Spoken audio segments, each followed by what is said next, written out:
Hello learners, welcome to our channel एडविज Pawan. I hope आप लोग सभी का अच्छे होंगे। आज हम लोग Jharkhand council of educational research and training Ranchi की ओर से लिया गया प्रोजेक्ट रेल के तहत जो इंग्लिश का टेस्ट हुआ आप लोगों का, ठीक है, 14 सितंबर को, उसी से रिलेटेड क्वेश्चन और उसके आंसर के आज हम लोग चर्चा करेंगे। ठीक है, सारे रूल्स तो पता है आप लोगों को। 90 मिनट्स, 40 मार्क्स, ठीक है, 2.5 मार्क्स ईच क्वेश्चन। ठीक है, let's start the question. Question number 1, which type of aeroplane was there in the chapter the black aeroplane. ठीक है, आपका जो चैप्टर था द ब्लैक एरोप्लेन, ठीक है, उसमें जिस मैंने प्लेन की बात की गई थी जो लेखक उड़ाता है, ठीक है, उसका नाम क्या था?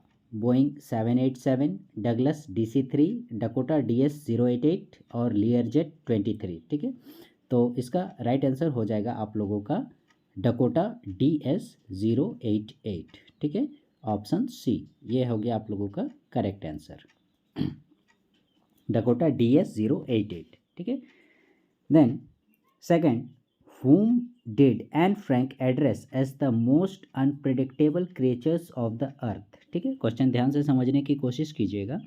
ये उस समय के सिचुएशन का है जब, याद कीजिए, एन फ्रैंक बताती है एकदम स्टार्टिंग में चैप्टर क्लासरूम का, जब वर्णन करती है कि सारे बच्चे जो है पूरा उनमें चहल पहल थी, उहापोह की स्थिति थी और वे लोग वेट कर रहे थे उन लोगों के रिजल्ट का कि कौन अगले क्लास में प्रमोट होगा और नहीं होगा। ठीक है, उसी से रिलेटेड, तो उसी के समय उसने ये बात कही थी कि मतलब सभी के बारे में मैंने कहा जा सकता है, लेकिन अनप्रिडिक्टेबल क्रिएचर कहने का मतलब ऐसा इसलिए कहा था क्योंकि टीचर्स के बारे में ऐसा उसने कहा था। ठीक है, क्यों कहा था? क्योंकि टीचर्स किसका नाम लेंगे, किसको पास करेंगे, फेल करेंगे, अगली क्लास में कौन जाएगा, ये कोई नहीं बता सकता। ठीक है, इसलिए अनप्रिडिक्टेबल क्रिएचर बोला था, तो आंसर इसका बी हो जाएगा। ठीक है, come to the next page. Question number 3, who was Anne's math teacher. ठीक है, एन फ्रैंक के मैथमेटिक्स के टीचर कौन थे? तो देखिएगा, मिसेस कुपेरस जो थी ये तो उनकी हेड मिस्ट्रेस हो गई, हेड मैडम। मिसेस पम्फ्री तो इस चैप्टर की है ही नहीं, वो ट्रिकी से रिलेटेड चैप्टर की है, टाइप ऑफ सर्जरी का, जो डॉगी की मालकिन थी। मिसेस डकलिंग तो कोई कैरेक्टर दोनों बुक में नहीं है। ठीक है, ये बच गया आपका मिस्टर किसिंग, तो राइट आंसर आप लोगों का हो जाएगा मिस्टर किसिंग। ठीक है, क्या होगा राइट आंसर? मिस्टर किसिंग, ये उनके मैथ्स के teacher. Next, how did Anne Frank treat her diary. काफ़ी बच्चों में इसमें कन्फ्यूजन हो जाता है, जैसे ऑप्शंस हैं as a friend, as her family member, as a lover, as a sister.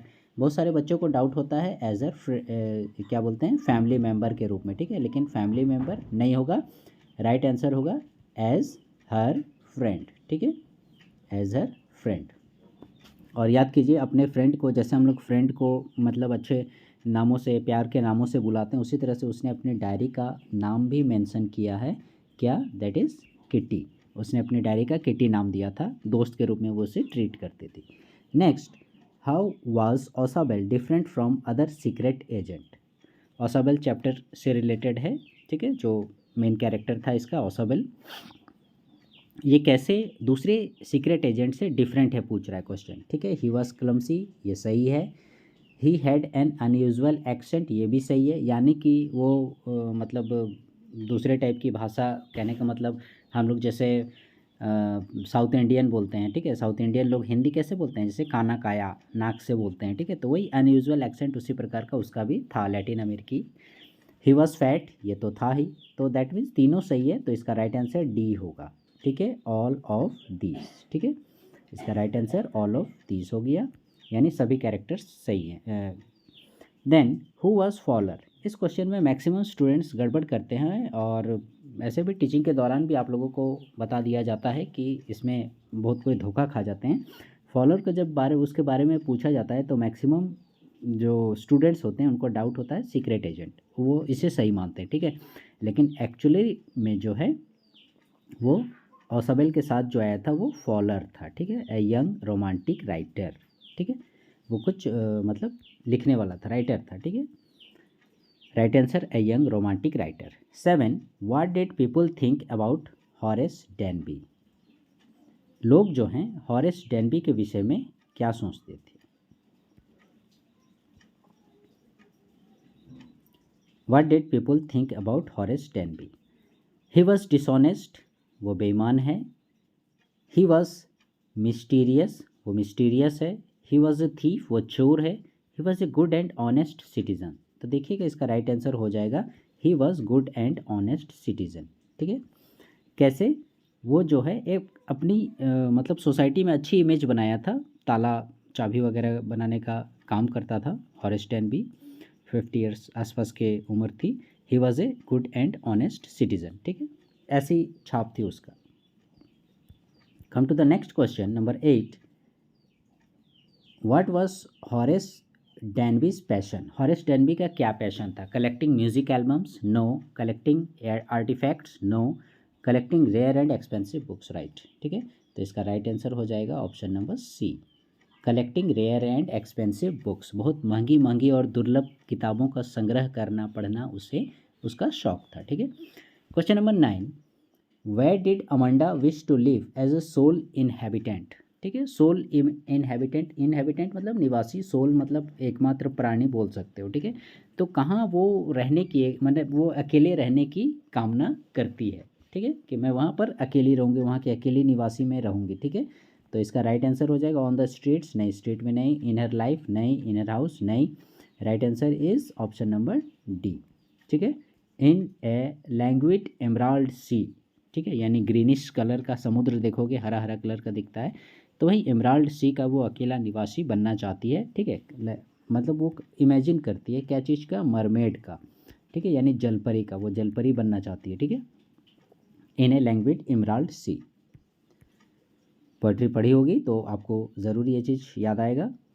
Next, who is the poet of poem the ball? The ball poem जो पोइट्री है, इसके राइटर कौन है? तो इसमें लेस्ली नॉरिस देखिएगा, टाइगर एंड द जू के हैं। रॉबर्ट फ्रोस्ट जो है वो आपका फायर एंड आइस के हैं।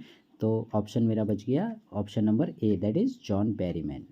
ठीक है, John Berryman the ball poem के लेखक है। ठीक है, इसमें ट्रिक भी आप याद कर सकते हैं, देखिएगा आपका बी से बॉल हो गया और बी से बेरीमैन हो गया। ठीक है, तो बी भी याद रखिएगा, John ball poem Berryman, John Berryman का। ठीक है, next 11। Dash you prepare a cup of T for me please? ठीक है, तो इसमें can, could, will, would options हैं, तो could write answer. Could you prepare a cup of T for me please? ठीक है, देखिएगा यहाँ प्लीज़ मेंशन किया हुआ है, इसलिए कुड होगा। Okay, then you dash look at me when I am talking to you? Options are should, would, could, then might. तो राइट आंसर होगा should। ठीक है, क्या होगा? should। You should look at me when I am talking to you. Next, question number 13. At which place with love can be used in an informal letter? ये देखिए कि यहाँ से आप लोगों को लेटर पोर्शन से क्वेश्चंस पूछे गए हैं। 11 और 12 ग्रामेटिकल थे। तो आपको क्वेश्चन पूछ रहा है कि जब भी हम लोग इनफॉर्मल लेटर लिखते हैं, ठीक है, तो सबसे पहले जान लीजिए फॉर्मल और इनफॉर्मल लेटर के डिफरेंस के बारे में। ठीक है, तो सपोज जैसे इधर फॉर्मल हो गया और इधर हो गया आपका इनफॉर्मल।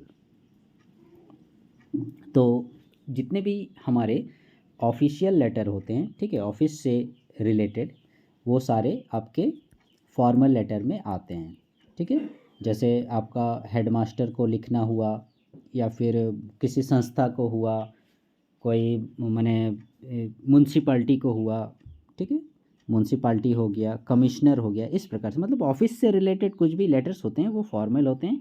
और इनफॉर्मल हो गया जैसे कि हम लोगों के फादर, फिर आपका मदर, ठीक है, ब्रदर, फिर हो गया आपका सिस्टर, या फिर आपका फ्रेंड, इस प्रकार से। ठीक है, तो जितने भी देखोगे दोस्त, यार, मम्मी पापा, भाई बहन, इस प्रकार से इन लोगों को जो भी हम लोग लेटर्स लिखते हैं ये हमारे हो गए इनफॉर्मल। ठीक है, और क्योंकि इनफॉर्मल इसलिए भी बोल रहा है क्योंकि उसमें उतना फॉर्म मतलब नहीं रहता है, और जो फॉर्मल लेटर होते हैं उनको पूरा फॉर्मेट में हम लोगों को सजा के लिखना पड़ता है। ठीक है, तो उसी से रिलेटेड 13 क्वेश्चन नंबर पूछ रहा है कि इनफॉर्मल लेटर जब हम लोग लिखते हैं, ठीक है, तो हम लोग उसमें वर्ड यूज़ करते हैं विथ लव। ठीक है, तो जाहिर सी बात है ऑफिस वाले लोगों को तो हम लोग विथ लव नहीं लिखेंगे, हम लोग मम्मी पापा, भाई बहन, दोस्त यार को ही विथ लव लिखेंगे। तो वो विथ लव कहाँ पर मेंशन करते हैं, ठीक ठीक है। तो देखिएगा लास्ट में जब हम लोग लेटर का क्लोजिंग करते हैं, एंडिंग करते हैं, ठीक है, कि हाँ सब कुछ अच्छे से रहना, ठीक है, तो सबको मेरा प्रणाम, छोटों को मेरा प्यार, विथ लव, ऐसा करके, ठीक है। तो लास्ट में ये हो गया इसका राइट आंसर क्लोजिंग पे, ठीक है। तो 13 का A is your correct answer, ठीक है। Next question number 14, how can we address the recipient when we are writing an informal letter. ये देखिए फिर वही इनफॉर्मल लेटर, यानी मम्मी पापा भाई बहन दोस्त यार, ठीक है, ये लोग को लिखते हैं। तो इनफॉर्मल लेटर में जब भी हम लोग कोई भी रेसिपिएंट होता है तो उसको कैसे हम लोग एड्रेस करते हैं, एड्रेस करना मतलब संबोधित करना, ठीक है। तो देखिएगा उसमें कैसे संबोधित करते हैं। अब दोस्त को तो हेलो सर मैडम नहीं करेंगे, मिस्टर भी नहीं बोलते हैं, सर मैडम तो बोलते ही नहीं है, ठीक है।